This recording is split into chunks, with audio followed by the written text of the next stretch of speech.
Unang kabanata. Ang dalawang birador. Sikretong birador o hitman ang lalaking si Onad sa probinsya ng Laguna. Lahat ng pinatutumba sa kanya ay hindi siya nagdadalawang isip na iligpit. Halos isang dekada na rin ginagawa ni Onad ang ganitong trabaho. 16 anyos pa lang siya ay nakapatay na siya ng tao. Ganun pa man, para kay Onad ay isa lang itong trabaho. Hindi siya pumapaslang ng tao basta-basta nang walang malalim na dahilan. Kapag wala siyang trabaho, siya ay isang matino at tila mabuting tao. Samantala, malakas ang ulan nang dalhin ni Onad ang bangkay na kanyang pinaslang. Kasama niya sa trabahong yun ang baguhan na si Tony. Sigurado ka bang dito ipapalibing ni boss itong bangkay nito? Tanong ni Onad. Hindi ko nga sigurado eh. Alam mo naman si boss, bulol ka usap kapag nasa kabilang linya ng telepono. Basta, ang sabi niya lang sa akin, dispatcha natin to na maayos. Ayun ang huli kong natatanda na sinabi niya eh. Paliwanag ni Tony. Kapag tayo nalintikan dahil sa katangahan mo, isusunod kita dito sa bangkay na to. Dapat kasi, trabaho mo ito eh. Pasalamat ka, nasa mood akong tumulong. Sagot ni Onad. Habang hila pa rin nila ang walang buhay na lalaki. Ako naman ang malalagot, hindi ikaw eh. Katwiran pa ng lalaki. Bahala ka sa buhay mo. Basta, ayaw ko lang ng nagkakaproblema kay boss. Malinis ako magtrabaho, alam niya yan. Pinagpatuloy ng dalawa ang paghahanap ng mas magandang paglilibingan ng bangkay. Sa kanilang paglalakad, sa gitna ng ulan, may nadaanan silang isang kuweba. Nilalamig na ang dalawa kaya naisipan ng mga ito na sumilong na muna roon. Pwede na siguro nating iwan dito yung katawan, sabi ni Tony. Dito sa kuweba? Sigurado ka ba? Tanong naman ni Onad. Oo, sobrang liblib naman itong lugar na ito eh. Tsaka, paano tayo maglilibing ng ganyan kalakas ang ulan, no? Sang-ayon si Onad sa sinabi ni Tony. Kung hihintayin pa kasi nilang tumigil ang ulan, ay baka abutin sila ng ilang araw. Lalo pat kakasimula pa lang ng bagyo. O sige, iwanan natin to dito. Pero takpan mo lang ng dahon ng saging ha, sabi ni Onad. Bakit naman? Ipatay naman na yan eh. Pinatay mo yung tao na wala namang kasalanan sa'yo. Kaya ibigay mo ang respeto sa huling sandali niya rito sa lupa. Paliwanag naman ni Onad. Napatango na lang si Tony sa mga sandaling yon. Hindi na niya kinontra pa si Onad dahil alam niyang hahaba lang ang kanilang usapan. Si Onad kasi yung tipo ng tao na maraming paniniwala kahit pumapatay naman ng tao. Lumipas lang ang ilang mga sandali ay medyo humina na rin ang ulan. Umalis na ang dalawang birador sa kuweba dahil kailangan na nilang mag-report sa kanilang boss. Basang-basa ang dalawa nang sumakay sila sa dala nilang kotse.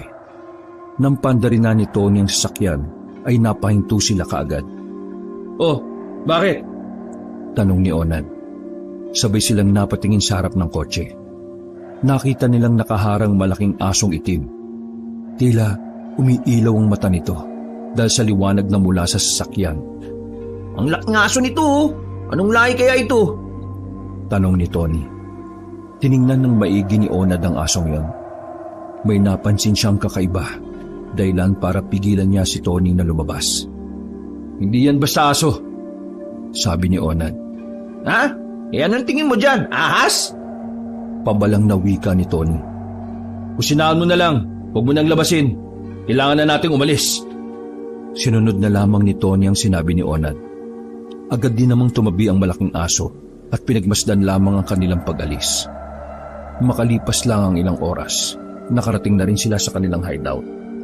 Pagpasok pa lamang nila ng warehouse ay nag-aabang na roon ang lalaking ubod ng daming ala sa katawan. Isang Black American na natuto lang ng kaunting Tagalog. Tapos ano? Ano? Nasaan ang katawan? Tanong ng kanilang boss na si Howard. Dinispatcha na namin, boss. Nilibing namin sa lupa sa isang gubat. Sagot ni Tony. Siniko naman siya ni Onad dahil alam nitong nagsisinungaling ang kasama.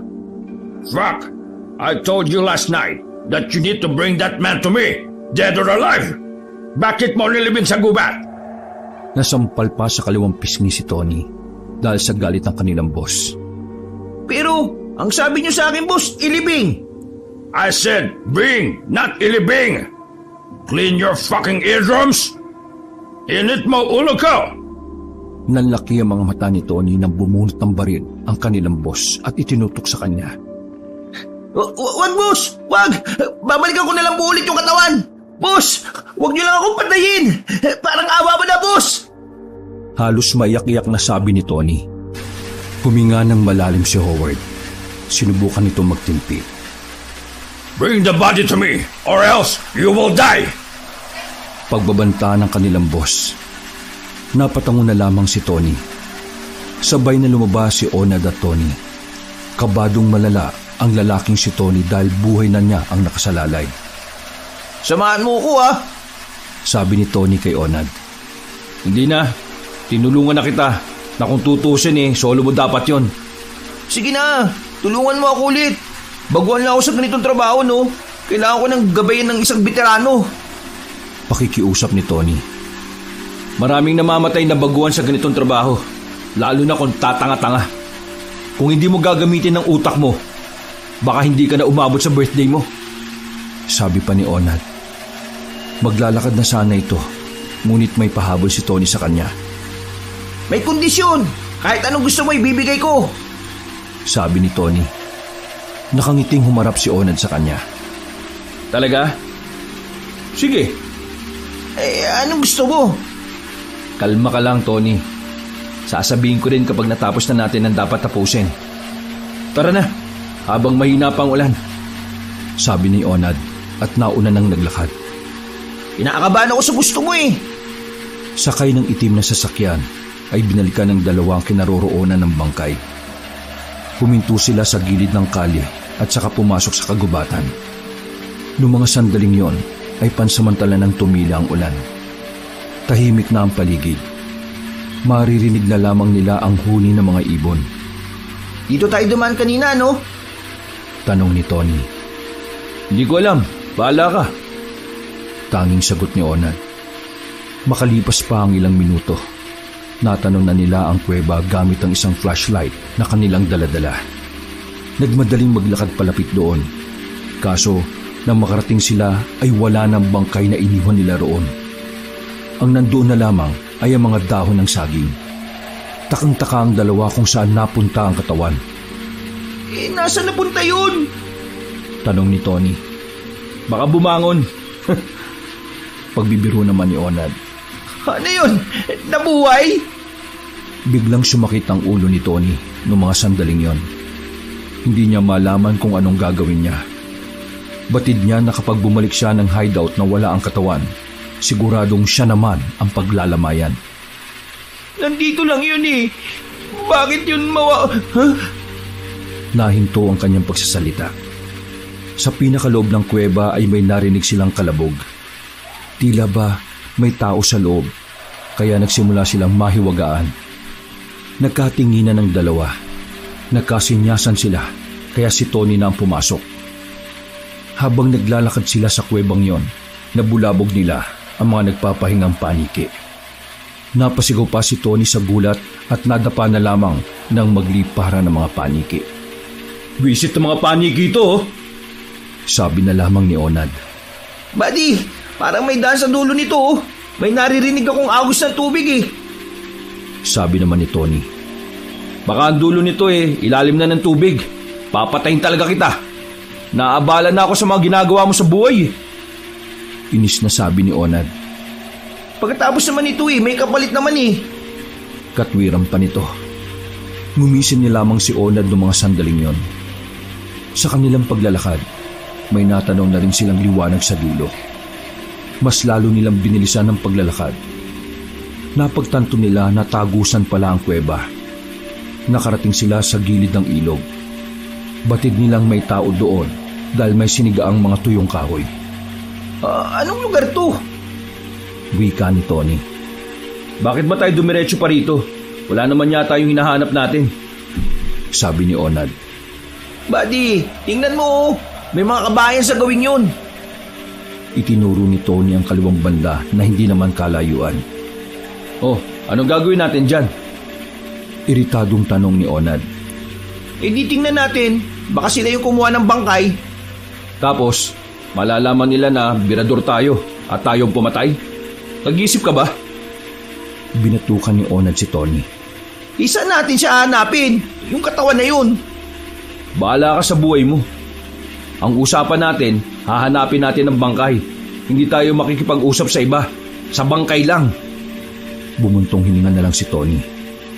Babalik na sana sila sa kuweba nang may sumigaw naman na babae. Nagkatinginan ng dalawa. Ang sigaw kasi na yon ay humihingi ng tulong at tila ba nahihirapan. Oh, anong gagawin mo?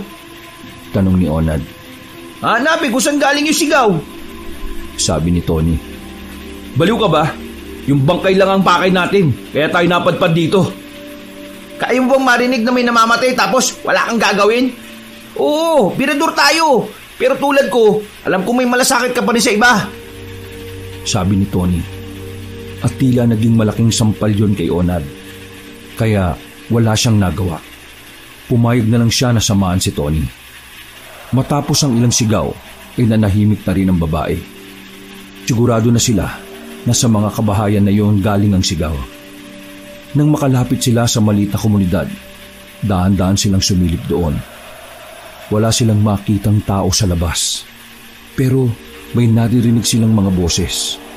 Mga tinig na tila ba masaya at nasasabi kung ano ang pinagsasaluhan nila. Kapwa humawak ng baril ang dalawang birador. Maingat nilang tinungo ang mga boses. Hanggang sa kalaunan, nakita nila sa isang bakuran na may mga kumpulan ng tao. May mahabang lamesa doon. May kinakain sila doon na sa palagay ng dalawa ay hindi pangkaraniwan.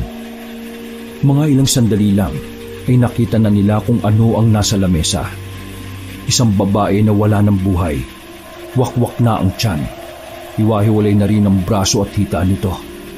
Kinabahan si Tony nang makita nila ang mga dugo sa bibig ng mga tao. Napansin din nila na kakaiba ang itsura ng mga yon. Pare, mga aswang yata yung mga yan. Sabi ni Onad kay Tony na hindi na makapagsalita dahil sa takot. Inalog ni Onad si Tony para mahimasmasan ito. Umayos ka nga. Pumapatay nga tayo ng tao tapos matatakot ka sa aswang lang.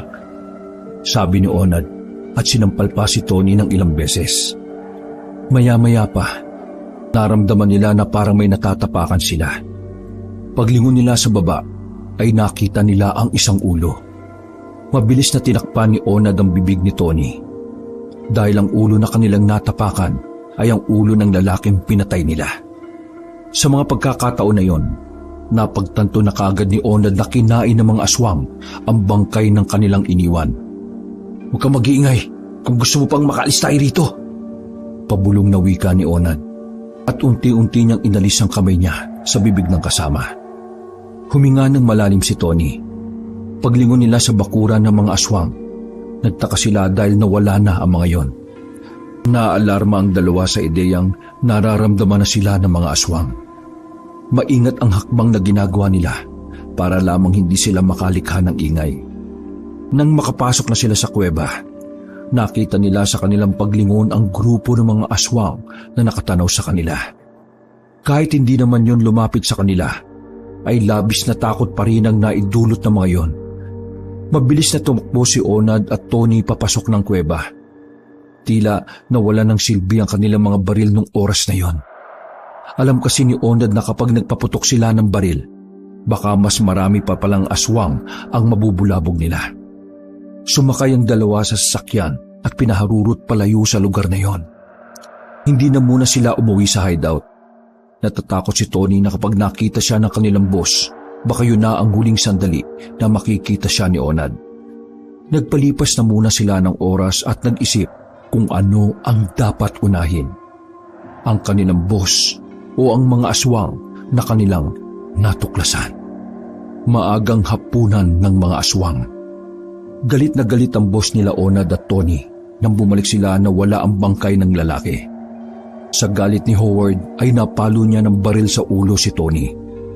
You failed, so you will die now! Tinutukan na ng kanilang boss si Tony. Kakalabitin na sana ng dayuhan ng gatilyo nang pigilan ni Tony Onad. Wait, boss! May dahilan kung bakit hindi niya nadalang bangkay dito. Sabi ni Onad at suminyas pa ito kay Tony na sabihin ng totoo. What was that?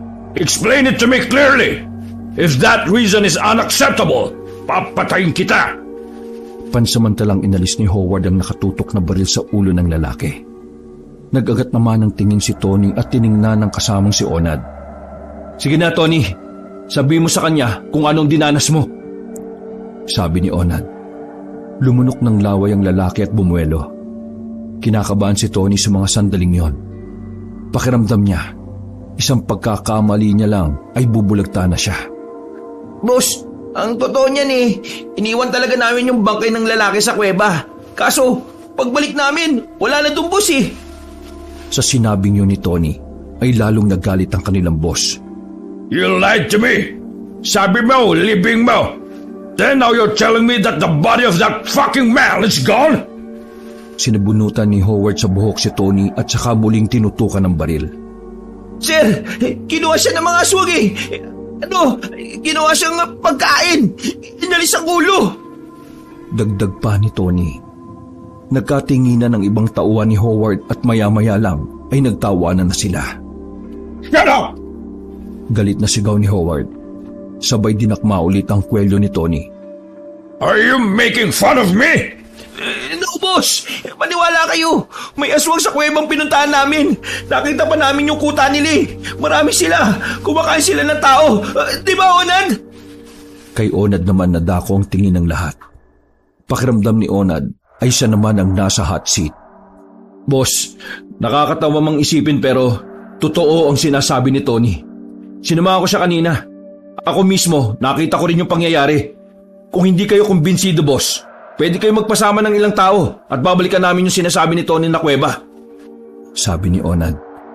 Sa mga sandaling yon ay bagyang kumalma ang kanilang boss. Malaki kasi ang tiwala ng kanilang boss kay Onad. Kaya anumang sabihin nito ay pinaniniwalaan kagad ni Howard. Onad, kapag ikaw din loko-moko, you and Tony will die together. Clear? Sabi ni Howard sa kanila. Clear, boss. Sagot naman ni Onad. Man, let's move out. I want to see that aswang creature in my own eyes. If there is no aswang there, bye. Sabi ng kanilang boss na nakatingin pa kay Onad at Tony. Sumama ang kanilang boss sa pagbalik sa sinasabing kuweba ng dalawa.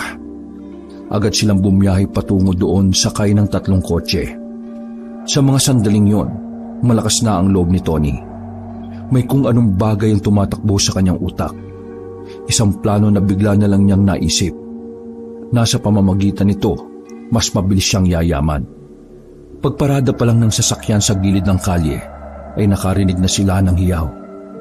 Nagkatinginan silang lahat. Au!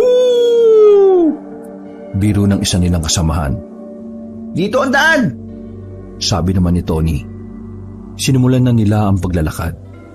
3:00 na ng madaling araw noon, kung kaya't mas lalong tahimik ang paligid. Hindi nagtagal ay nakita na rin nila ang kuweba. Agad silang lumapit doon. Pinakita pa ni Tony ang mga naiwang bakas ng dugo sa kuweba. Tahimik lang naman ang kanilang boss. Boss, mawalang galang na. Pwede naman na kami na lang pumunta. Baka mapahamak pa kayo. Sabi ni Onad habang naglalakad sila. No, I want to see them. Huhuli tayo ng aswang. Then, bagsak sa black market. Sabi ni Howard. Napatango na lamang si Onad. Nang magkatinginan sila ni Tony, nakita ni Onad ang kakaibang ngiti sa mukha ng lalaki. Tila ba may kung anong tumatakbo na plano sa utak nito. Pasok na tayo! Sabi ni Tony at naglakad na rin sila papasok ng kuweba. Maingay ang iba nilang kasamahan. Hinayaan na lang ni Tony ang mga yon. Para sa kanya, mas pabor sa kanya ang pagiging madaldal ng mga kasama nila. Paglabas nila ng kuweba ay natanaw nila ang maliit na komunidad sa hindi kalayuan. Sa lugar na yan, boss! Nandyan ang mga aswang! Sabi ni Tony at nakaturo pa ang daliri sa direksyon na yon. Pinangunahan pa rin ni Tony ang paglalakad. Ngunit nang makalapit na sila, huminto na si Tony nang makita ang mga taong nandun sa malawak na bakuran. Boss, mga aswang yan! Silipin niyo, ayun boss oh. Sabi ni Tony. Lumapit si Howard at sumilip sa halamanan. Samantala, pumunta naman sa likuran si Tony at bumulong kay Onad. Tara na, iwanan natin yung mga gagong yan. Sabi ni Tony. Ha? Gago ka ba? Wika ni Onad. Bahala ka, maiwan ka rin dito nang mamatay ka. Nauna nang umalis si Tony. Wala nang nagawa si Onad kundi ang sumunod na lang. Walang kaalam-alam ang kanilang mga kasama na nakalayo na pala sila. Maya-maya pa, biglang sumigaw si Tony. Mga aswang! Mula sa kinalalagyan, tanaw ni Tony na hinahanap sila ng kanilang mga kasama. Bigla na ring narinig ang mga kaluskos at tiyaw sa paligid. Sinyales na ang mga aswang ay paparating na. Tama ba itong ginagawa natin? Sabi ni Onad. Oo, para mamatay na yung boss natin. Para tayo nang mamuno sa iiwanan niyang pera. Wika ni Tony. Wala pang ilang minuto. Narinig na lang nilang sumisigaw ang isa sa mga kasamahan nila. Nang tanawin nila ay dumating na pala ang mga aswang. Inisa-isa ang mga kasama nila. Tila naging maagang hapunan ang mga yon para sa mga aswang. Ilang putok ng baril ang narinig doon. Sinubukang lumaban ng boss nila pero sa dami ng aswang, wala rin yung nagawa. Nagkandalasog-lasog ang mga katawan. Umagos ang dugo sa lupa. Bago pa sila makita ng mga aswang sa kanilang pinagtataguan, nagdesisyon ng dalawa na umalis na lang doon. Papatakas na sila nang makita nila ang isang malaking aso. Nakatayo yun sa dadaanan nila sa kuweba. Nakatingin sa kanila at parabang alam ng asong yon na balak nilang takasan ang mga kasama nila sa mga aswang. Sumilay ang mapuputing ngipin ng aso. Naglalawayo na tila handang-handa na yung lumapa ng tao. Sa mga pagkakataong yon, hindi na nagdalawang isip si Onad at Tony. Mabilis silang tumakbo palayo. Hinabol sila ng aso kaya wala silang choice kundi paputukan yon. Mukhang aswang din yata yan ah! Sigaw ni Tony. Aswang talaga yan! Bobo! Tugon naman ni Onad habang sila ay tumatakbo. Kaunting-kaunti na lang ay maabutan na sila ng aso. Dinakma na si Onad. Mabuti na lang ay nakatalon si Onad sa nakatumbang puno. Kumuha siya ng tamang pagkakataon. Pinaputukan niya ang aso at sa kabutihang palad, tinamaan niya ang aso sa katawan. Sumubsob ang aso sa lupa. Huminto naman ang dalawa para alamin kung talagang patay na ang aso. Dahan-dahan silang lumapit. Hindi nila inalis ang pagkakatutok ng baril. Sabi na nga ba, aswang din to eh. Sabi ni Tony nang makita nilang naging tao ang asong yon. May tama ng bala sa kanyang dibdib. Sisipain sana ni Tony pero bigla na lang nabuhay ang aswang. Hinawakan siya sa paa. Nasa aktong kakagatin siya sa paa kaya pinagbababaril ni Onad sa ulo ang aswang. Sa pagkakataon na yon ay sakalang namatay ang aswang. Ayop na yan. Gubad yata ito ng mga aswang eh. Sabi na lamang ni Tony. Saan tayo dadaan dito? Mukhang hindi na tayo makakabalik sa kuweba. Marami nang nag-aabang na aswang dun. Sabi naman ni Onad. Eh di maglakad na lang tayo at hanapin natin ang ibang daan. Sabi ni Tony na bakas pa rin ang kaba. Lakas ng loob mo ah. Bakit? May bala ka pa ba? Tiningnan ni Tony ang magasin ng baril. Hindi na aabot sa 5 ang bala niya. Dahilan para mas lalo siyang kabahan. Maghanap na lang tayo ng mapagpapahingahan. Pag-umagan na rin naman. Hintayin na lang natin sumikat ang araw. Sabi ni Onad at sumang-ayon din naman si Tony. Sa kanilang paglalakad ay nakarating sila sa sagingan. Nagpahinga sila at doon na nila hinintay na sumikat ang araw. Uy, gising! Umaga na! Sabi ni Onad kay Tony. Ha? Anong oras na ba? Ewan ko. Basta umaga na. Umalis na tayo dito at bumalik na sa hideout. Ay, siya nga pala, Onad. Anong sasabihin natin sa mga kasama natin sa hideout? Nag-aalalang wika ni Tony. E di sabihin natin kinain ng aswang o kaya patayin na lang natin silang lahat para magati na lang tayo sa mga perang nandun. Sa sinabi niyo ni Onad ay parang kumislap ang mga mata ni Tony. Nasasabik na siya sa perang naghihintay sa kanila. Bakit? Mukhang sang-ayon yata ako sa gusto mo ah. Tony, Sa tingin mo ba hahayaan ko na ikaw lang ang may pera? Siyempre ako din. Gumising na lamang si Onad sa lalaki. 10:00 na ng umaga nang makalabas ng gubat ang dalawa. Pag-uwi nila sa hideout ay agad silang sinalubong ng mga natitira nilang kasama. Wala na sila, boss. Pinagtulungan sila ng mga aswang. Bungad ni Onad. Nang mapansin ni Onad na tila hindi naniniwala ang mga kasama nila, hindi na siya nagdalawang isip na isa-isang barilin ang mga yon. Bulagta ang 5 kasama nila. Sa ulo lahat ang tama kaya direktang impyerno kaagad. Ganun lang kasimple. Seryosong sabi ni Onad. Pinuntahan nila ang kwarto kung saan nakatago ang pera. Winasak nila ang kandado.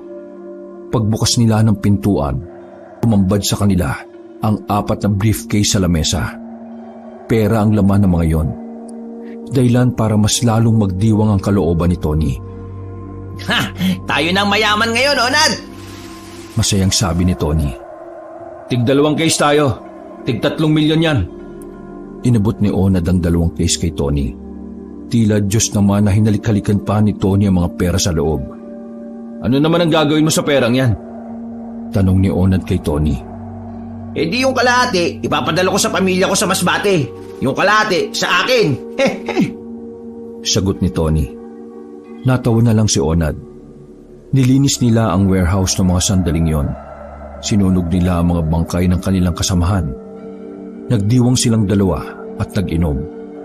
Para sa kanila, yun na ang pinakamagandang ginawa nila sa kanilang buhay. Ang bawasan ng mga hayop sa mundo. Tony, gusto mo bang mas kumita pa? Tanong ni Onad matapos tumangga ng alak. Ano na naman yung racket na yan? Marami na akong pera, no? Sabi ni Tony. Malaki ang kikitain sa ganito. Ano nga? Manghuhuli tayo ng aswang. Naibugan ni Tony ang kanyang iniinom pagkarinig ng sinabi ni Onad. Baliw ka ba? Ano naman ang gagawin natin sa mga aswang? Napakadelikado niyan. Pagkontra naman ni Tony. Gaya ng gusto sana mangyari ng boss natin. Ibebenta natin sa black market. Maraming mayayamang tao doon na bumibili ng mga kakaibang bagay. Kapag nagbenta tayo ng aswang, maraming bibili. Dahil kakaiba binibenta natin. Paliwanag ni Onad. Sandaling napaisip si Tony sa mga sandaling yon. Sa tingin niya, ay maganda naman ang gustong mangyari ni Onad. Maski kita nga sila doon, kaso nga lang, delikado ang gagawin nila. May pera na ako eh. Hindi na ako magsasayang ng panahon para manghuli ng... Mag-isip ka nga, Tony. May pera nga tayo. Kaya kukuha tayo ng tao. Ano ka ba? Wala ka ba talagang utak? Iritadong wika ni Onad. Pag-iisip... Ha? Naudlot ang sasabihin ni Tony nang makarinig sila ng kalabog sa labas. Malabo namang aswang yon dahil tirik na ang araw. Isa pa, malayo na ang hideout nila sa gubat. Oh, sino yun? Tanong ni Tony. Aba, hindi ko alam. Bakit hindi mo tingnan? Sabi naman ni Onad. Tumayo si Tony at pinuntahan ang bukana ng warehouse. Nanlaki ang kanyang mga mata sa nakita. Hindi niya inakala na sa puntong yon, muli niyang makikita ang mukha ng taong matagal na niyang binabalak na patayin. Ha? Boss, paano? 3 kabanata. Ang nakaligtas na boss. Boss, paano ka nakaligtas sa kanila? Tanong ni Tony na gulat na gulat. Duguan at maraming sugat si Howard habang nanlilisik ang mga matang nakatingin sa kanila. You traitor! A fucking traitor! Paikay-kang naglakad si Howard. Traidor! Siraulo! Dapat lang sa'yo yan, oh! Lakas ng loob mong gawing bata-bata kami mga Pinoy sa sarili naming bayan! Ugas! Maangas na sabi ni Tony. Nang makapasok na si Howard ay bumunot na ng baril si Tony. Sandali lang, pre! Sabi naman ni Onad. Patayin na natin to! Baka mabawi niya pa lahat ng kinuha natin eh! Sabi ni Tony at kakalabitin na sana ang gatilyo. Teka lang! Pakinggan mo yon! Sabi ni Onad at inilibot pa nila ang tingin sa buong paligid. Luring them here is my way to revenge. We're together. Nagawa pang tumawa ng dayuhan na si Howard. Narinig na lamang nila Onad at Tony ang mga kaluskos sa paligid. Ayop na yan. Paano nakusunod ng mga hinayubak na aswang na yan dito? Baka sa mukha ni Tony ang kaba. Tony, Onad, you betray me. We're going to hell now.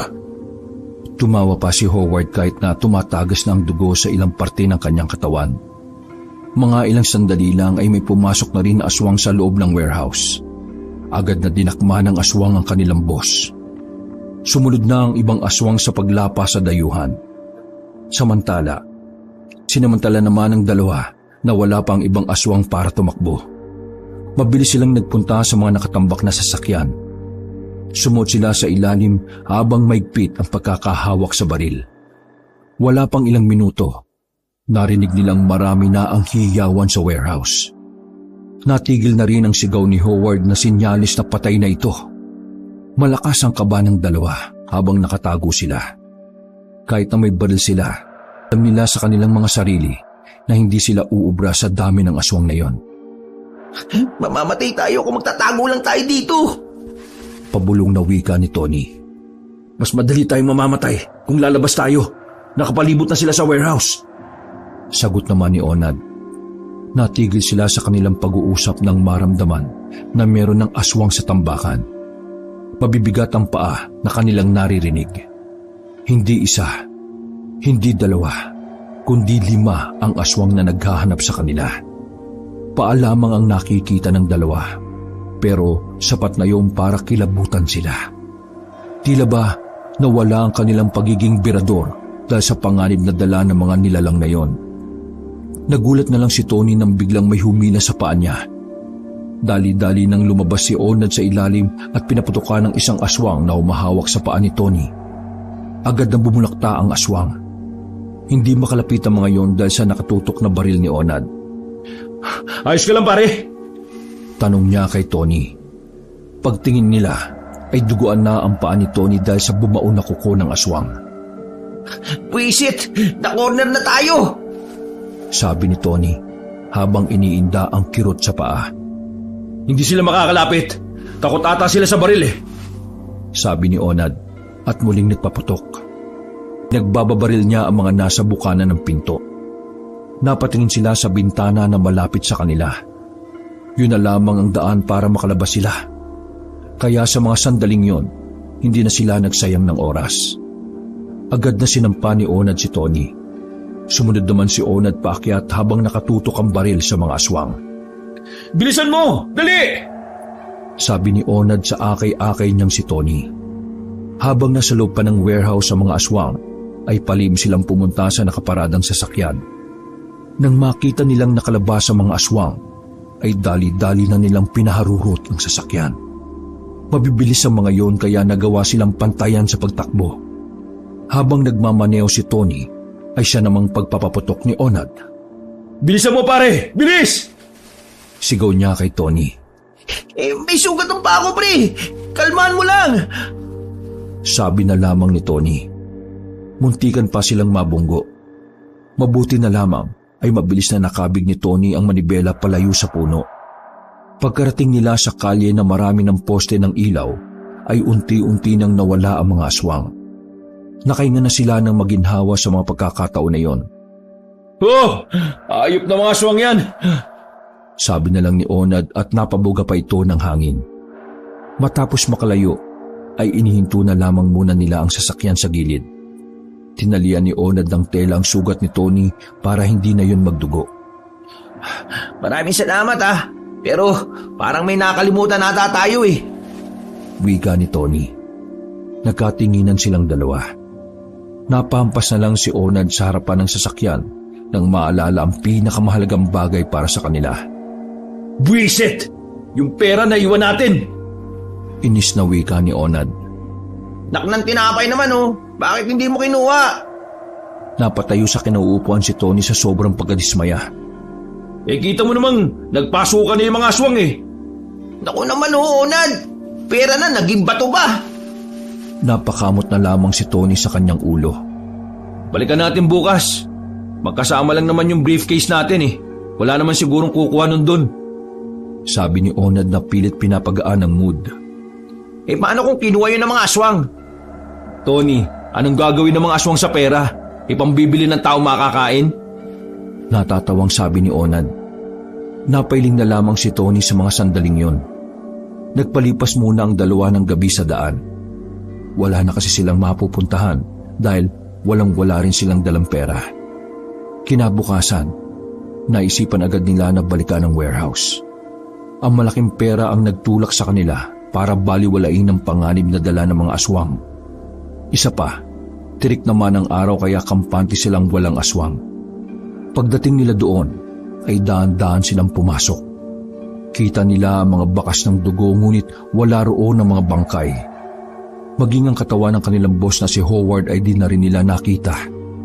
Samantala, tagmamadali ang dalawa na tinakbo ang silid kung saan nila naiwan ang pera. Kaso sa kasamaang palad, wala silang inabutan doon. Wala ang briefcase. Wala kahit ano. Ayop na yun, Onad! Nasaan na yung pera? Tanong ni Tony na padabog na hinampas ang lamesa. Aba, ewan ko. Kita mo magkasama tayong umalis, di ba? Ako tatanungin mo. Pabalang na tugon ni Onad na siyang kinadismaya ni Tony. Sa mga pagkakataon na yon, tila ba gumuho ang mundo ni Tony. Matagal na niyang pinapangarap na yumaman ngunit sa isang iglap nawala ang lahat. Pinatikim lang pala ito ng kaunting yaman. Ang tagal kong binalak na patayin niyang Howard na yan para lang makuha yung pera. Tapos ganito lang pala mauuwi ang lahat. Tak ng buhay to. Sisihin mo yung mga aswang, no? Kung hindi sila dumating, walang mangyayaring ganito. Saad naman ni Onad. Mga hayop na aswang yan. Tusunugin ko yung mga yan eh. Oh, anong gagawin natin ngayon? Umupo si Onad sa gilid ng mahabang lamesa. Ano pa? Eh di wala. Wala naman tayong pera eh. Pasigaw na tugon ni Tony. Kaunti na lang ay magwawala na yon sa sobrang galit. Magbenta tayo ng aswang sa black market. Yun eh, kung gusto mo lang naman magkapera ulit. Para makabawi tayo sa kanila. Sa sinabing yun ni Onad, ay tila nagkaroon ng panibagong pag-asa si Tony. Magbenta ng aswang? Eh paano naman tayo makakauli ng aswang? Kita mo nga ang napakadelikado nila kalabanin. Nalagas nga nila si boss eh. Pagkontra ni Tony, halata sa boses nito ang pangamba. Oh, eh bakit ka natatakot? Mga birador tayo, baka nakakalimutan mo yun. Kasama mo ko, no? At may naisip akong paraan. Nilapitan ni Onad si Tony at tinapik sa balikat. Oh, ano namang paraan yan? Nakita naman natin na may mga bata doon sa kuta ng aswang, di ba? Eh di batang putiryahin natin. Nakangiting wika ni Onad. Kakayanin ba nating dalawa lang tayo? Tanong ni Tony. Oo naman, no? Mas mahirap kumilos kapag maraming kasama. Higit pa doon, magkakaroon pa tayo ng mga kahati. Napatango na lang si Tony. Basta't pera ay wala siyang aatrasan. Desperado na si Tony na yumaman kahit pa sa pinakamaruming paraan. Uy, paano? Mamayang gabi na. Total, nandito pa yung mga baril ng kagrupo natin, no? Yun na lang ang gamitin natin. Maghanap ako ng lambat o kaya pampatulog para kapag nakuha natin yung aswang, madali na lang natin mabibitbit. Okay, sige. Mabilis na lumipas sa mga oras. Sumapit na rin ang gabi. Naihanda na ng dalawa ang lahat ng kanilang gagamitin. Nasuri na rin nila ang sasakyan at nasigurong nasa maayos naman yung kalagayan. Bumiyahe na rin sila pagpatak pa lang ng 8:00 ng gabi. Pagdating nila sa kalye na katapat ng gubat ay huminto sila. Parehong kabado ang dalawa. Sa kanilang gagawin, alam nila na ang kabilang paa nila ay nakalubog na sa hukay. Mapanganib ang mga aswang. Isang pagkakamali lamang nila ay maaari na silang mamatay. Pinasok nila ang kagubatan. Hawak nila ang mahahabang baril mula sa mga koleksyon ng kanilang boss. Nang matanaw na nila ang kuweba, nagsimula ng kumabog ang kanilang dibdib. Kakaibang kaba ang nararamdaman nila. Pre, maging alerto ka ha. Mahinang sabi ni Onad. Tumungo lang si Tony bilang tugon. Binuksan nila ang flashlight at yon ang nagsilbi nilang ilaw sa daan. Maya-maya lamang ay narinig na nila ang mga hiyawan ng mga aswang. Tila may sinasagawang okasyon ng mga aswang base sa naririnig nilang ingay. Kailangan nating umikot sa kabila. Walang mga bata dyan. Sabi ni Onad. at maingat silang naglakad papunta sa ibang direksyon. Inikutan nila ang komunidad na yon. Tumagal din sila sa paghahanap ng mga bata sa baryo. Ngunit kalaunan lang, nakita na rin sila ng isang batang babae. Lumingon-lingon muna sila sa paligid. Nang mapansin nilang walang gaanong aswang na dumaraan, inilabas ni Onad ang nakaplastik na karne ng manok. Gagi, ano yan? Tanong ni Tony. Huwag kang maingay. Gagamitin natin to para palapitin yung bata. Base sa pagsasaliksik ko, malakas ang pang-amoy ng mga aswang sa karne. Paliwanag ni Onad. Naghagi si Onad ng karne sa harapan nila. Napansin nilang dalawa na naamoy yun ng batang babae. Agad na sumilay ang ngiti sa mukha ni Tony. Tila nawala sa isipin niya na nasa lugar sila ng aswang sa sobrang tuwa. Yan, ganyan nga. Wika ni Tony nang makitang hinahanap na ng bata ang amoy. Naghagis ulit ng karne si Onad. Sa pagkakataon na yon, ay nakita na ng bata ang karne ng manok. Dali-daling sinakmal ng bata ang karne at nakita ng dalawa ang pagbabago ng itsura nito. Tony, yanda mo sarili mo. Uhulihin na natin yung bata. Sabi ni Onad. Kanina pa ako nakahanda, no? Walang ano-ano ay tinakbo nila ang bata at sinaklob ang lambat. Mabilis namang itinurok ni Onald ang gamot na pampatulog. Nang mawalan na ng malay ang bata, ipinasan ni Onad ang bata sa kanyang balikat at agad silang nagtago sa halamanan. Inilapag nila ang bata saglit para siguruhing aswang nga talaga ang kanilang nakuha. Jackpot tayo pare, sabi ni Onad. Ayos! Masayang tugon ni Tony. Tara, umalis na tayo. Okay na muna to. Binitbit ulit ni Onad ang bata. Paalis na sana sila pero ang hindi nila alam, may isa pa palang batang nakakita sa kanila. Kuya, saan niyo dadalhin si Nangnang? Tanong ng batang lalaki. Nakatinginan ng dalawa at napamura na lang. Naku po, may nakakita. May panturok ka pa ba dyan? Tanong ni Tony kay Onald. Wala na, pukpukin mo na lang ng baril. Hindi ka pwedeng magpaputok. Mahinang sagot ni Onad. Naku naman nakakainis naman Nasa aktong lalapitan na ni Tony ang bata ngunit bigla na lang yung nagbago ng anyo. Isusumbong ko kayo! Sabi ng bata. Wala nang nagawa si Tony nang tumakbo paalis ang batang aswang. Dahil doon, nagsimula na silang mataranta. Naknanto ko naman bagal mo eh! Inis na sabi ni Onad kay Tony. Kailangan na nating umalis. Magsusumbong yung bata. Agad silang tumakbo paalis. Ngunit hindi pa man sila nakakalayo, natanaw na nila ang ilang aswang na humahabol sa kanila. Naloko na, sabi ni Onad. Ipinasa niya ang bata kay Tony. Uy, kago! Bakit sa akin mo ito pinadadala? Alam mong may sugat ako sa paa. Sabi ni Tony. Hindi ka magaling bumaril. Ako na. Tugon naman ni Onad. Pinagbababaril ni Onad ang mga aswang na patalon-talon sa puno. Sa pagkakataon na yon ay mas nalagay sa alanganin ng kanilang buhay. Ang naiisip na lang ni Onad at Tony ay walang iba kundi lumaban hanggang kamatayan. Mauubos na ang bala ni Onad ngunit nakasunod pa rin sa kanila ang mga aswang. Hindi sila humihinto dahil bawat segundong palalampasin nila ay pagkakataon para sa mga aswang. Bitiwan na kaya natin tong bata. Pabigat to eh. Sabi ni Tony na siyang may dala ng bata. Baliw ka ba? Kaya nga tayo magbubuwis ng buhay ngayon eh. Para sa batang yan. Sagot naman ni Onad habang patuloy pa rin siya sa pagpapaputok. Ayop na yan. Mamamatay yata tayo dito Nag-aalala pang wika ni Tony. Buwisit, wala nang bala. Sa sinabing yun ni Onad, dun sila nagsimulang mangamba. Wala na silang armas na dala maliban sa kutsilyo na alam naman nilang hindi uubra. Marami ang mga aswang. Di hamak na pagkain lamang sila ng mga nilalang na yon. Sa kamalas-malasan pa, nadapa si Tony dahil na rin sa pagod at ngalay sa pagbubuhat sa bata. Paray ko naman! Ano ka ba? Ang lampa-lampa mo naman!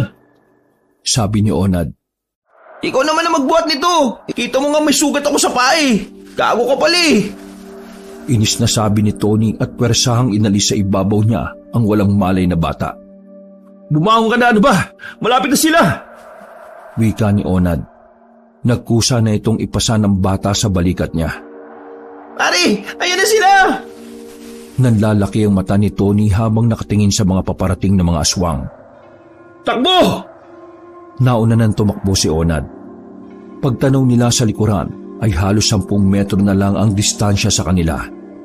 Dahil madilim sa kanilang dinaraanan, hindi nila namalaya na bangin pababa na pala ang tinutumbok nila. Nalaglag sila. Mabuti na lamang at sumabit-sabit sila sa mga tuyong sanga ng mga halaman. No, aray! Ay, nako, malas naman oh! Sabi ni Tony na dinadaing ang kanyang paa. Yung bata! Nakita ni Onad na nasa gilid lang niya ang bata. Wala pa ring malay. Pagtingin nila, nagtaka silang dalawa kung bakit nag-aalangang bumaba ang mga aswang. Napansin agad ni Tony kung anong lugar ang kanilang kinalalagyan. Pare, nasa taniman tayo ng bawang! Wika ni Tony. Sa mga sandaling yon ay nabuhayan na ng loob ang dalawa. Teka, sandali! Pumupuli yung mukha ng bata oh! Natataranta namang sabi ni Onad. Agad niyang binuhat yon. Siyempre, aswang yan. Puro bawang to oh. Tara na! Hinila na ni Tony si Onad at sinimulan na nilang tumakbo ulit. Hindi na sila nasundan pa ng mga aswang.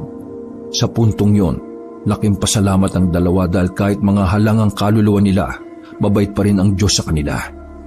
Makalipas lang ang ilang minuto, ay nakalayo na rin sila sa lugar na yon. Hindi na sila nakabalik sa dala nilang sasakyan. Madaling araw na pero nasa kagubatan pa rin sila. Bumuhos ang malakas na ulan kaya napilitan silang sumilong sa abandonadong kubo. Inilapag ni Onad ang bata. Pareho silang napaupo na lamang sa gilid at napabuntong hininga.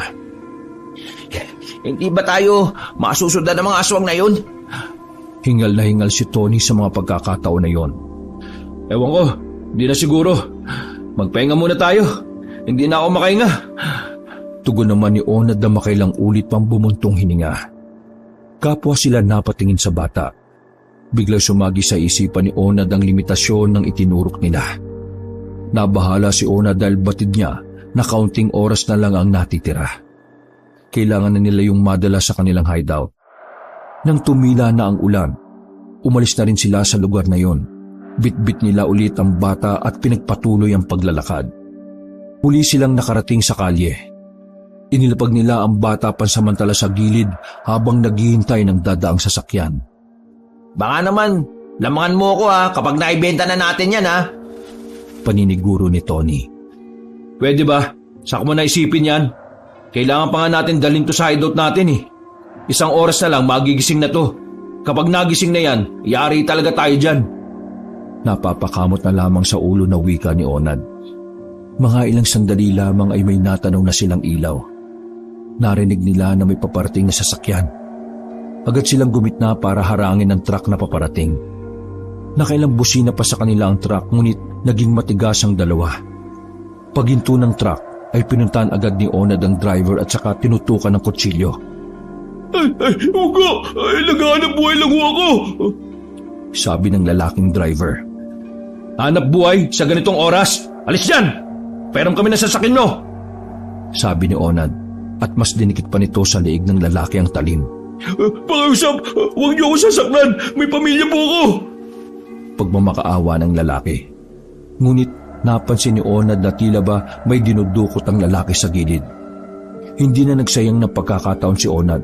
Sinuntok niya kaagad ang mukha ng lalaki. Mabilis naman yung nawalan ng malay. Bata lang ang magagago mo, hindi ako, no? Tony, kunin mo yung bata! Sakay mo na dito! Sabi ni Onad matapos alisin ng lalaki sa driver's seat. Wala nang nagawa ang kawawang lalaki. Pinandar na kaagad ni Onad ang sasakyan na makasakay na si Tony at ang bata. Habang nasa biyahe ay saka lamang nakahinga ng maluwag si Tony at Onad. Kampante na sila na ligtas na sila sa kamay ng mga aswang. Napapangiti na lamang din si Tony dahil sa nakabungad na pera sa isipan niya sa oras na maibenta na nila ang batang aswang sa black market. Pare, sabihin mo nga sa akin, mapagkakatiwalaan ba talaga kita? Biglang tanong ni Tony kay Onad habang abala ito sa pagmamaneho. Natawa na lamang si Onad sa kanyang narinig. Hindi kasi niya inaasahan na makakarinig siya ng ganoon mula kay Tony sa madramang boses. Ano naman yung pinagsasabi mo? Siyempre, Onad. Naniniguro ako kung pwede ba kitang ituring na kaibigan. Baka mamaya ginagamit mo lang ako Napangisi na lamang si Tony. Sira ulo ka pala Tutulungan ba kita sa misyon mo kung hindi ako mapagkakatiwalaan? Kung tutusin nga dapat nasa Palawan ako Pero nandito ako kasama mo. Dahil sa misyon mo, kaya nasa ganito akong sitwasyon ngayon. Tapos magdududa ka pa? Bulok pala utak mo Sagot ni Onad na sandaling lumingon kay Tony. Oo na. Tunay ka nga kaibigan. Dami mo namang sinabi. Oo at hindi lang naman ang sagot Natatawa na lang na sabi ni Tony. Pinagmasdan ni Tony ang bata. Sa kabilang banda, ang hinayang siya sa batang babae na yon. May itsura ang bata. Mukhang anak mayaman dahil sa kutis nito. Palagay ni Tony, biktima lang din ng mga aswang ang magulang nito. Makalipas lang ang ilang sandali, nakabalik na rin sila sa kanilang hideout. Inilapag nila ang bata sa mahabang lamesa at nilagyan ng tali sa bewang, kamay at paa. Maya-maya lang kasi, magigising na yan. Sakto, papupuntahin ko na yung kilala ko sa black market. Sabi ni Onad, sabay upo sa gilid ng lamesa.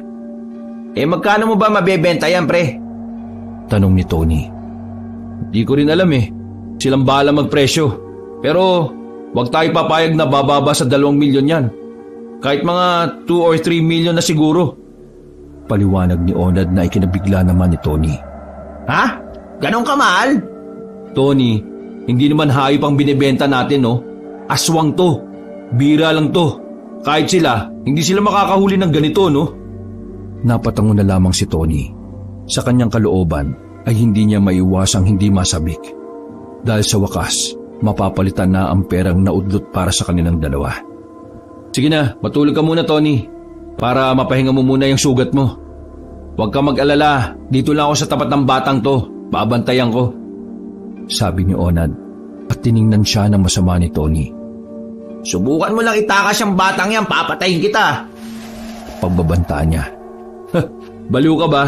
Magigising na yan maya-maya tapos itatakas ko. Kung lapayin ako ng batang yan. Iritadong buwelta ni Onad.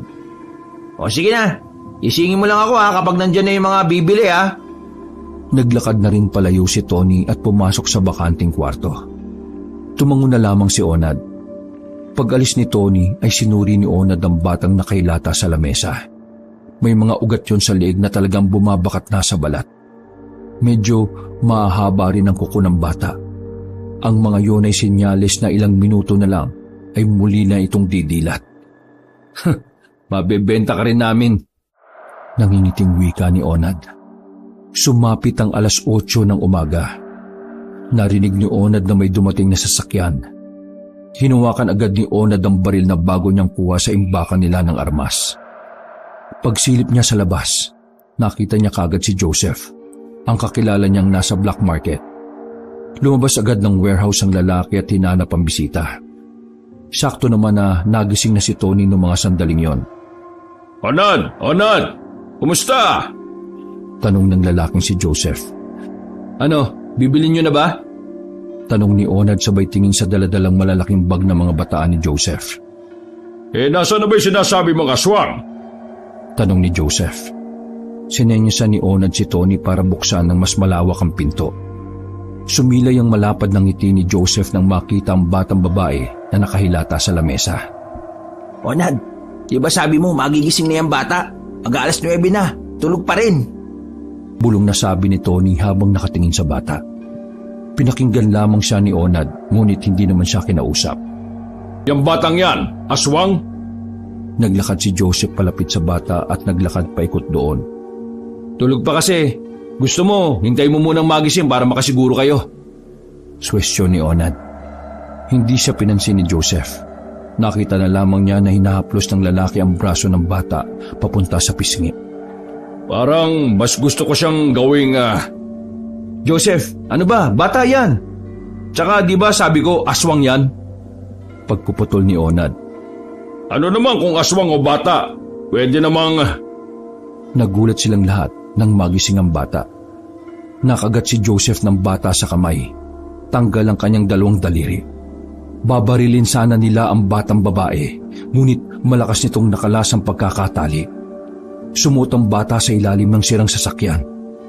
Sabi ko naman kasi sa iyo aswang yan. Ayaw mong makinig Sabi ni Onad na nakahanda na rin ang baril. Ano pang hinihintay niyo? Barilin niyo na! Utos ni Joseph sa mga bataan niya habang hawak-hawak ang kamay na sumisirit ng dugo. Tinatad nila ng bala ang kinaroroonan ng bata, habang si Onad at Tony naman ay nasa gilid lang. Hinahayaan lang nilang makipagsagupaan ng mga yon sa batang aswang. Onad, naiisip mo ba naiisip ko? Tanong ni Tony habang nakatingin doon sa lalaking may hawak ng malaking bag. Oo pare, hayaan na natin silang lapain ng bata. Tapos saka natin birahin tong isa. Sabi naman ni Onad. Nang tumigil sila sa pagpapaputok, biglang lumabas ang batang aswang. Mabilis itong gumapang papunta sa kanila. Unang nalundagan si Joseph. Pinagbababaril ng mga tauhan niya ang bata, ngunit sa katangahan, si Joseph ang kanilang tinamaan. Tattad ng bala ang lalaki. Dahilan para sila naman ang mapagbuntungan ng bata. Agad na inatake ng batang aswang ang mga tauhan ni Joseph. Dahil sa kaba, hindi nila magawang patamaan ng bata. Isa-isa silang nilapa ng batang aswang. Lasog-lasog ang kanilang katawan. Tila naging agahan yun ng bata. Nagkalat ang mga laman loob sa sahig habang nagtatalsika naman ang mga dugo sa sahig at sa pader. Onad, ngayon na! Sabi ni Tony. Agad na tinutok ni Onad ang baril sa lalaking may hawak ng bag. Walang pagdadalawang isip niyang pinagbababaril ang lalaking yon. Nagawa pang tumakbo ng lalaki ngunit natumba rin ito sa gilid ng drum. Napatingin sa kanila ang batang aswang. Nang makita ng mga yon ang baril nila, ay parang nagkaroon ng pag-aalinlangan ng aswang. Tony, kunin mo na yung bag. Aalis na tayo. Sabi ni Onad. Gago ka ba? Bakit ako? May sugat nga ako sa paa. Mabagal ako. Sabi ni Tony. Langya naman to. Ako na nga. Mabilis na tinakbo ni Onad ang bag. Sinilip niya ang laman at nagulat sila sa kanyang nakita. Binilikan niya si Tony at inabot ang bag. Tara na, umalis na tayo. Habang takot pa ang bata. Natigilan si Onad nang maramdamang nakatutok sa likuran niya ang baril ni Tony. Pasensya ka na, Onad. Ayaw ko nang may kahati Ha! Pre, anong ibig sabihin nito? Nauutal ang boses na wika ni Onad kay Tony.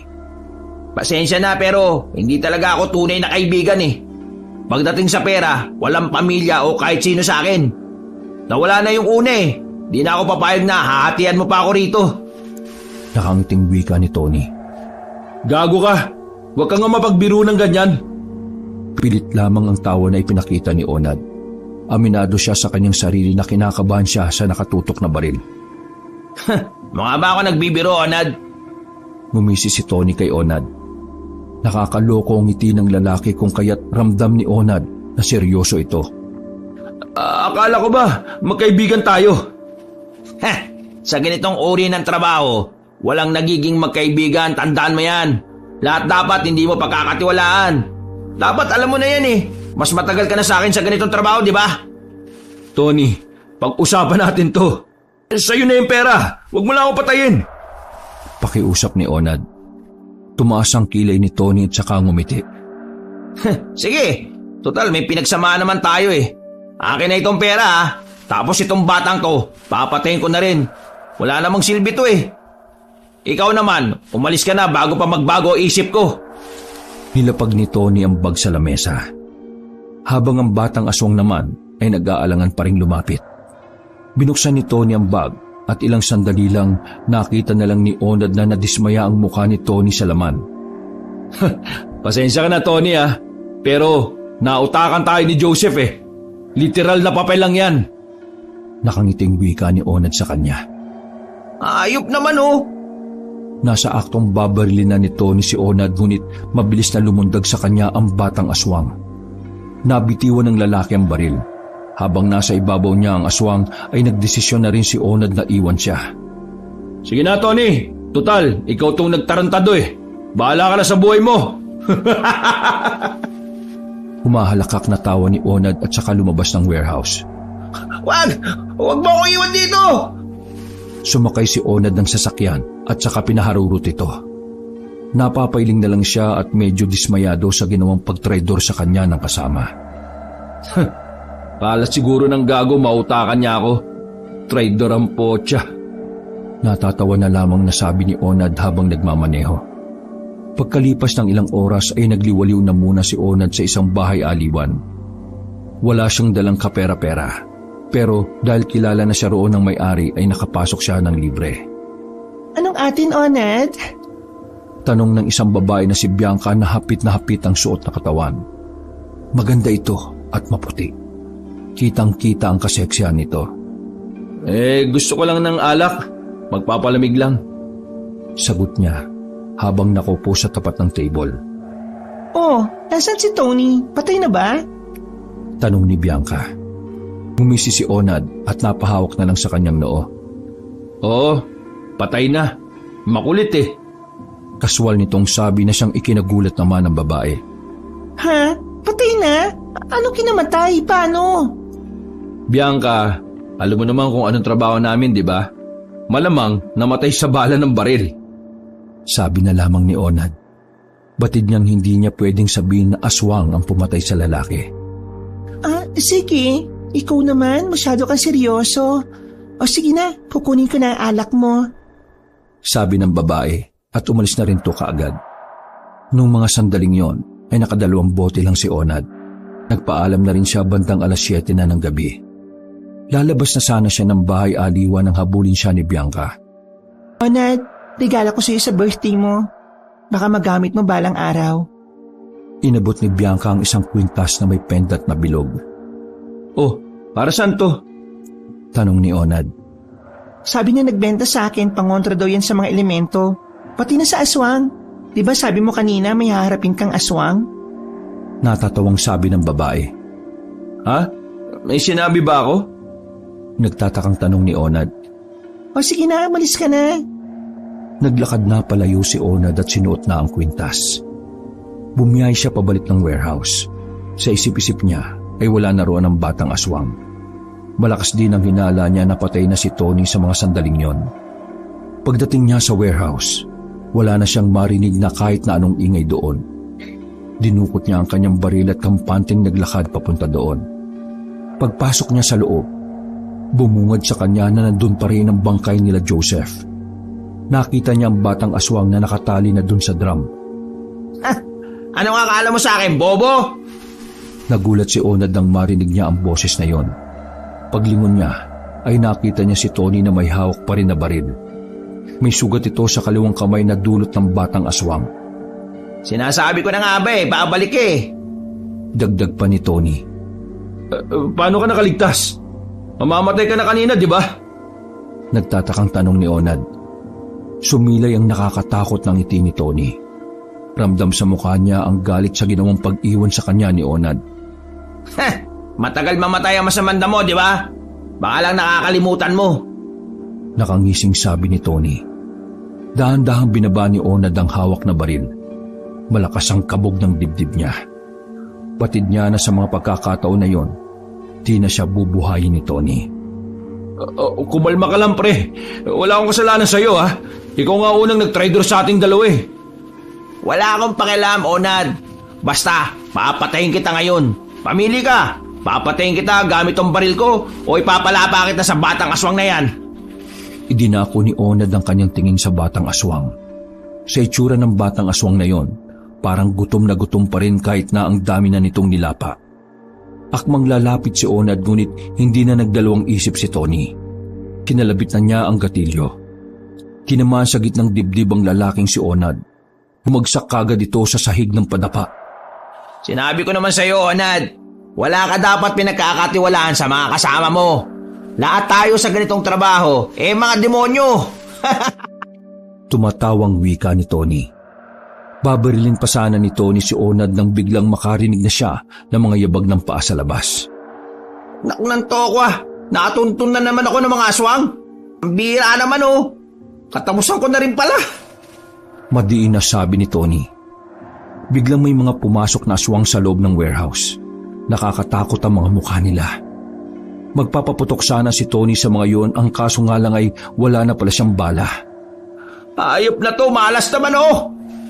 Bumuntong hininga na lamang si Tony at sa mga sandaling yon ay tinanggap na lamang niya ang kanyang magiging kapalaran. Mabilis na inalis ng mga aswang ang pagkakatali sa bata. Kasunod noon ay pwersahan at marahas nilang kinaladkad si Tony palabas ng warehouse. Pagkaalis sa mga aswang, saka lamang bumangon si Onad. Ay, buti na lang di ko pa oras, sabi ni Onad, sabay hawak sa pendat ng kwintas na tinamaan ng bala. Napangiti na lang siya. Napagtanto niya na kung di dahil kay Bianca, baka pinaglalamayan na siya ng mga demonyo. Mabilis na pumunta si Onad sa kinaroroonan ng mga pinaglalagyan nila ng matataas na kalibre ng baril. Bukod sa kanilang boss na namatay na, siya lang ang nakakaalam ng taguan na yon. Binuksan niya ang silid. Kumuha siya ng matataas na kalibre ng baril. Sa mga sandaling yon, ang gusto niya lamang gawin ay iligtas ang kanyang kasama na si Tony. Kahit nagtaksil ito sa kanya, iniisip pa rin niya ang kanilang pinagsamahan. Lumabas si Onad at saka sumakay sa nakaparadang sasakyan. Buo ang loob niya na pumunta sa lugar ng mga aswang. Makalipas lang ng ilang minuto, hininto na rin niya ang sasakyan sa gilid ng kalsada. Nakahanda ng kanyang mahabang baril. Dahan-dahan siyang pumasok sa loob ng gubat. Nang matanaw na niya ang pinagkukutaan ng mga aswang, nagsimula ng dumaloy ang kaba sa kanyang kalooban. Sa lahat na nangyari, napatunayan na ni Onad kung gaano kadelikado kalaban ang mga aswang. Pasensya na mga aswang pero sasabog muna kayo, wika ni Onad nang makalapit at makasilip na siya sa kuta. Dumukot siya ng isang granada. Tinanggal niya ang pin at hinagis na sa isang kubo. Pagsabog ng granada ay siya namang pagkataranta ng mga aswang. Sinamantala yun ni Onad para malapitan ang nakataling si Tony. Hoy! Gago! Gising! Sinampal ng malakas ni Onad ang tutulog-tulog na si Tony. Ha? Anong ginagawa mo dito? Tanong ni Tony. Ano pa? Di ililigtas ka. Ililigtas mo yung... Manahimik ka muna. Sasamantalhin natin habang nagkakagulo sila. Mabilis na tinanggal ni Onad ang pagkakatali kay Tony. Pagkatapos ay inalalayan niya itong makatayo. Nang mapansin sila ng mga aswang, ilan sa mga yon ang umatake sa kanila. Eto, baril! Hinagis ni Onad ang 45 kay Tony. Pinagbababaril nila ang mga aswang na yon. Tara na! Sigaw ni Onad at saka tumakbo na rin sila palabas. Bakit mo ako niligtas? Tanong ni Tony habang sila ay tumatakas. Kasi tunay mo akong kaibigan. Ikaw lang naman ang gago Sabi ni Onad sabay hagis ulit ng granada sa mga humahabol sa kanilang aswang. Nagkaalasa ng mga parte ng katawan ng mga aswang nang saluy nila ang pagsabog ng bomba. Samantala, natameme naman si Tony sa mga pagkakataon na yon. Hindi niya inakala na ganun pala ang pagpapalaga ni Onad sa pagkakaibigan nila. Sa lahat ng ginawa niyang kagaguhan, naramdaman niya na tunay ang pinapakita ni Onad sa kanya. Sandali silang nagtago sa likuran ng isang malaking puno. Nagkarga ulit sila ng bala at binigyan ni Onad si Tony ng granada. Saan mo nakuha itong mga gantong kataas na kalibre? Tanong ni Tony. Ito yung nakatago sa sikretong kwarto sa warehouse. Isa ito sa mga sikreto namin ni boss. Bakit hindi mo sinabi sa akin? Wala ka bang tiwala? Tanong ni Tony. Gago, siyempre, sikreto nga Gagamitin lang yon kung sakaling may nakalaban tayong mga pulis. Pero, ponyemas na mga aswang naman na to. Sa kanila to linagamit. Paliwanag ni Onad. Nang maging handa na sila ulit, ay lumabas sila sa kanilang pinagtataguan. Pinagbababaril nila ang mga aswang na natitira. Nakita pa ni Tony ang batang bihag nila at yung batang nagsumbong. Mga hayop yung dalawang batang yun. Lagot kayo sa akin! Pinagbababaril ni Tony ang mga batang aswang at agad din naman yung tinamaan sa ulo. Bagsak ang dalawang batang aswang. Pinaghahagisan pa nila ng bomba ang mga aswang. Sa dami ng aramas nila ay hindi magawang makalapit na mga aswang. Niraratrat nila ang mga yon. Hindi nila tinigilan hanggang hindi bumabagsak at nauubos ang mga aswang. Makalipas lang ang ilang minuto, napansin nilang wala nang humahabol sa kanila. Mga naghihingalong aswang na lang ang kanilang naririnig. Inisa-isa nila ang mga humihinga pa at saka pinagbababaril ulit. Pare, tapos na ang problema natin. Ubus na ang mga salot. Wika ni Tony. Salamat naman. Napabuntong hininga na lamang si Onad. Sabay silang naglakad paalis. Sumakay na sila ng sasakyan pabalik sa kanilang hideout. Habang nasa biyahe, hindi maiwasan ni Tony na magtanong ulit. Medyo duda pa rin kasi siya sa kabaitang pinapakita ni Onad. Onad, bakit ba ang bait mo sa akin? May binabala ka, no? Itinapat ni Tony ang baril kay Onad habang sila ay nasa biyahe. Natawa na lang si Onad sa kanya. Ano ka ba naman? Hindi naman tayo magkapareho eh. Tsaka hindi naman ako nag-traitor sa'yo ah. Ikaw kaya nagtaksil. Niligtas kita kasi mahalaga ka sa akin. Patay na sila, boss. Wala na akong matatawag na kasama o kaibigan. Paliwanag ni Onad. Ibinabarin agad ni Tony ang baril. Napangiti na lang ito ulit. Sa pagkakataon na yon, kampante na siya na sinsero ang kalooban ni Onad. Makalipas ang 1 linggo, nagpasya na si Tony na umuwi na lang ng probinsya. Nais na nitong iwan ang trabahong marumi. Gusto na ni Tony na magbagong buhay. Dami nito, wag na! Sabi ni Tony kay Onad nang bigyan siya ng 10,000. Mas marami sana yan kung di ninakaw sa atin yung pera ni boss eh. Sige na, tanggapin mo na. Galing niya kay Bianca. Tulong niya sa iyo para sa pagbabagong buhay mo. Sabi ni Onad, sabay tapik sa balikat ni Tony. O sige, pasensya na sa mga nagawa ko ha. Ano, mauna na ako. Maraming salamat talaga, pre. Wika ni Tony at naglakad na rin ito paalis dala ang isang malaking bag na puno ng damit. Kumuhay pa si Onad sa kanya habang papalayo si Tony. Ay, nakaraos din. Bulong na lang ni Onad at pumasok na siya sa sikretong silid ng kanilang hideout. Nakangiti niyang binuksan ang mga briefcase ng pera na kanyang itinago. Pasensya ka na, Tony ah. Kaibigan kita, pero mas kailangan ko ng pera. Sabi nga, di ba, matalino man ang matching, na paglalamangan din. Natatawa na lamang na wika ni Onad. Wakas,